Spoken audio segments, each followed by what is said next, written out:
All right, let's dive right in. We are talking about what is quite possibly the single biggest question in all of science, the search for one theory, maybe even one equation that explains our entire universe, the whole shebang. You know, this whole quest really begins with Albert Einstein. It became this magnificent obsession for him.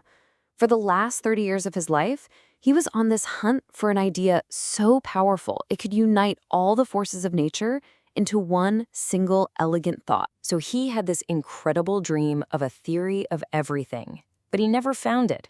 Why not? Well, it turns out the universe, as we understand it, is kind of built on a contradiction. It has two sets of fundamental rules, and maddeningly, they just don't get along. Okay, so on one hand, you've got general relativity. That's Einstein's masterpiece. It's the grand, sweeping law for all the big stuff. Planets, stars, galaxies, the fabric of space-time. It's beautiful. Then, on the other hand, you have quantum mechanics. The wild, weird, probabilistic rules for the tiny world of atoms. Now here's the kicker. They both work perfectly in their own domain. But the second you try to use them together, like to describe what happens inside a black hole, the math just shatters. It spits out nonsense, like infinity. They just break. And, you know, the biggest roadblock, the thing that's really stopping us from uniting everything, it isn't out in the cosmos. It's right down here, in the deeply bizarre nature of the quantum world itself. It's a puzzle so strange it makes you question what reality even means. And it's called the quantum measurement problem. So at the very heart of this mystery is this idea called superposition. And this is where your brain might start to melt a little.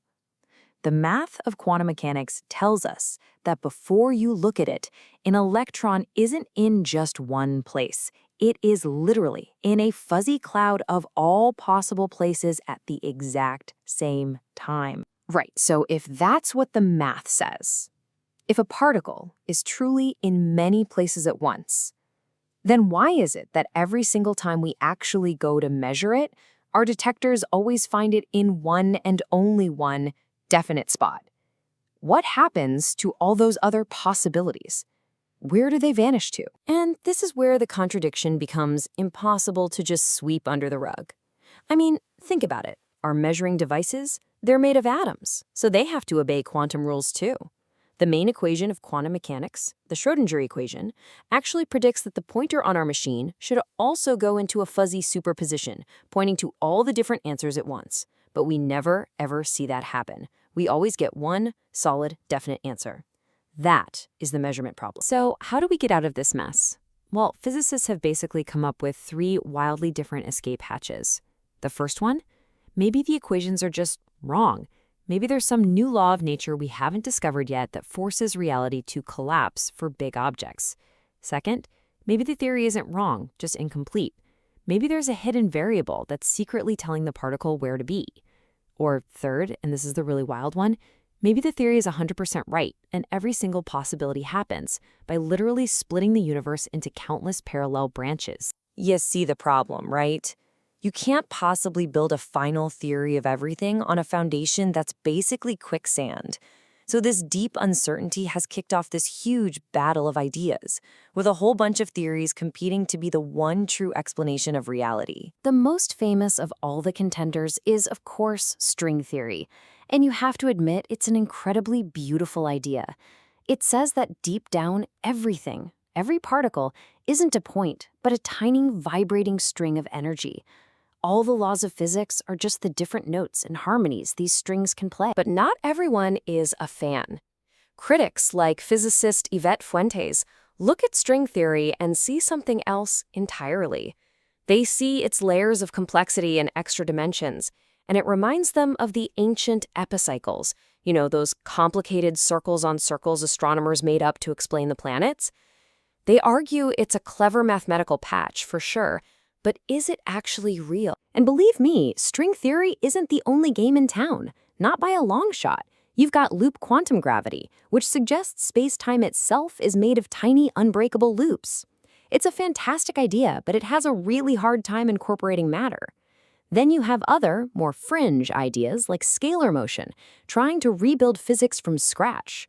The point is, each has its own promise and each has its own pretty serious problem. So we have all these theories, no clear winner, and, crucially, no way to test most of them. And this has led some to a much deeper crisis.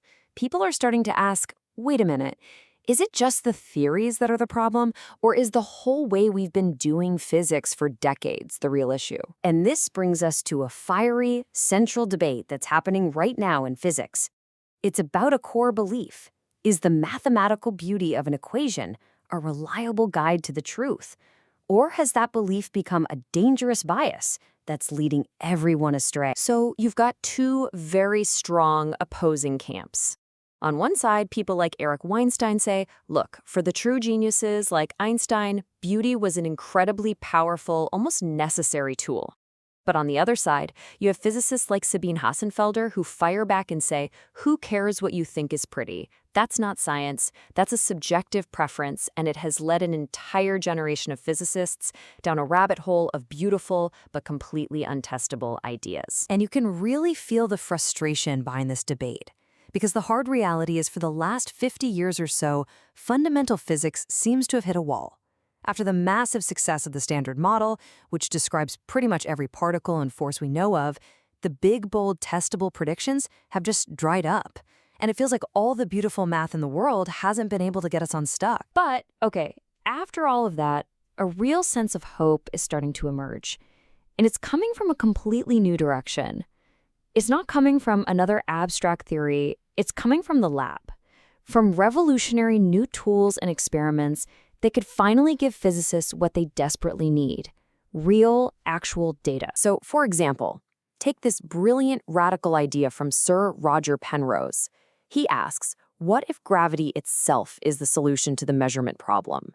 What if an object's own gravitational field is what makes it impossible for it to stay in two places at once and forces it to choose a single reality? Now see, this isn't just philosophy.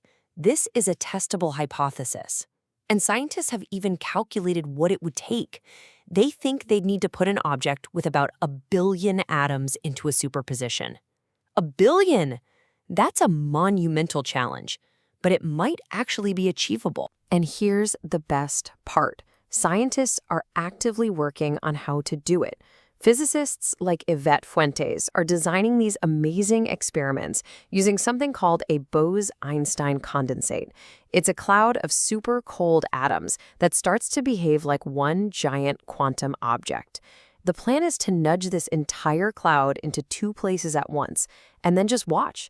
Does it collapse all by itself? We could actually find out. These kinds of groundbreaking tabletop experiments, probing the very edge of where quantum mechanics might break, represent a whole new path forward.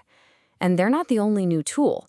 The dawn of quantum computing also promises to finally give us the horsepower to solve the incredibly complex math of theories like string theory, something that's been basically impossible until now. So after this 100-year search that started with Einstein's dream of a single perfect equation, we're starting to realize that the answer might not come from a single stroke of genius.